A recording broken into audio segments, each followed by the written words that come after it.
Hi everyone, welcome back to the Good to Know channel. Today, we're diving into one of the biggest buzzwords in longevity right now, NAD+ for anti-aging. Is it real science that actually can help us feel younger, or is it just hype? If you're over 40 and noticing that energy crash, slower recovery after workouts, brain fog, or just feeling like your body isn't bouncing back like it used to, maybe even post-pandemic fatigue, you've probably seen the ads for NMN or NR supplements promising to turn back the clock. But what's the truth? I've pulled together the latest from 2023 to 2025 studies, meta-analyses, human trials, and expert takes like from Dr. Brad Stanfield and David Sinclair to break it down simply, honestly, and without the sales pitch. First, what is NAD+? Well, it stands for nicotinamide adenine dinucleotide. It's a coenzyme, the fuel that powers your cells. It's essential for energy production, turning food into ATP, DNA repair, activating those famous longevity proteins called Sirtuins, and keeping your mitochondria, your cellular power plants, humming. The problem? NAD+ levels drop as we age, by up to 50% by the age of 50, contributing to fatigue, metabolic slowdown, inflammation, and age-related decline. You just can't take NAD+ directly. It's not absorbed well, so you need boosters.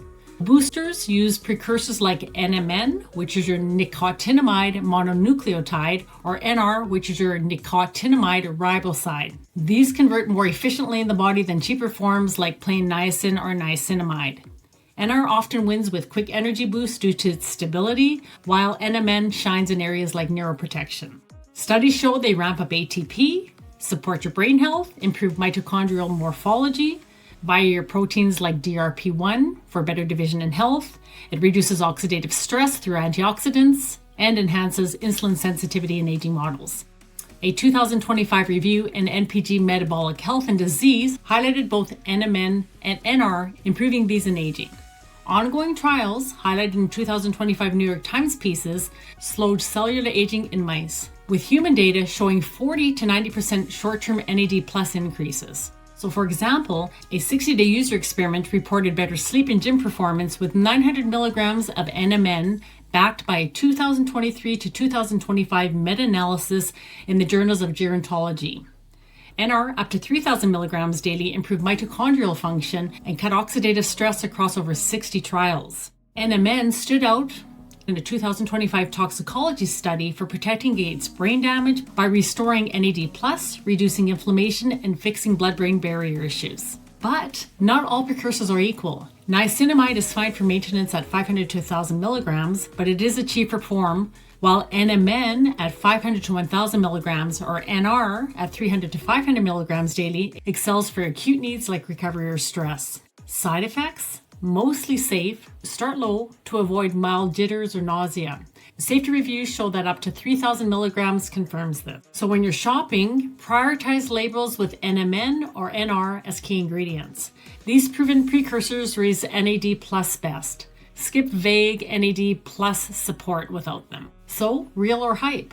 It's real science, backed by peer-reviewed random control studies and meta-analysis showing NAD+ boosters safely elevate levels and offer mild to moderate benefits like better energy, metabolic health, and recovery. For people over 40 dealing with age-related decline, it's promising, especially if you're low on natural production or need that extra mitochondrial support. But effects are often subtle, so you're not going to see dramatic lifespan extension in humans yet. Some studies have industry ties and long-term data is still building. It's not a miracle pill here just yet, but pair it with exercise, diet, and sleep for best results. So practical tips, if you're thinking about supplementing with NAD+ boosters, I personally recommend starting with 500 to 1,000 milligrams of NMN or 300 to 500 milligrams of NR daily. These doses align with what most human studies use for noticeable energy, recovery, and metabolic benefits. If you're new to it or you're sensitive, I would begin lower and build up slowly to minimize any mild side effects like jitters. Of course, always chat with your doctor first, especially if you have any health conditions, and consider getting baseline blood work done first to track your progress. And before supplements, focus on lifestyle basics like exercise, fasting, and foods that naturally support NAD+, like dairy, fish, or green veggies. It's all about stacking smartly. Wrapping up, NAD+ boosting isn't hype. It's a solid evidence-based tool in the anti-aging toolkit, especially for energy and resilience as we age. If this helped clarify things for you, hit that like button, subscribe for more real talk longevity deep dives, and drop a comment below. Thanks for watching. Stay energized and healthy out there, and we'll see you in the next video. That's it for today, but I want to pass on something that if you're over 40 and you're tired of piecing together a million different videos just to figure out your next health step, I've got you. I finally created the calm, no overwhelm space I always wish existed when I was searching. So what I've done is I've created the Good to Know After 40, the Calm Health Collective group that's available on School. Every month we do one core thing together. January is our 31-day After 40 Calm Reset that's already getting people sleeping again, dropping bloat, and feeling human in just under 2 weeks. If you're interested, click the link in the description. Come join us. I answer every single voice note personally, and I can't wait to celebrate your wins on Friday. See you inside the next one, or better yet, see you in my school community. Laura, 56 and still thriving. See you soon.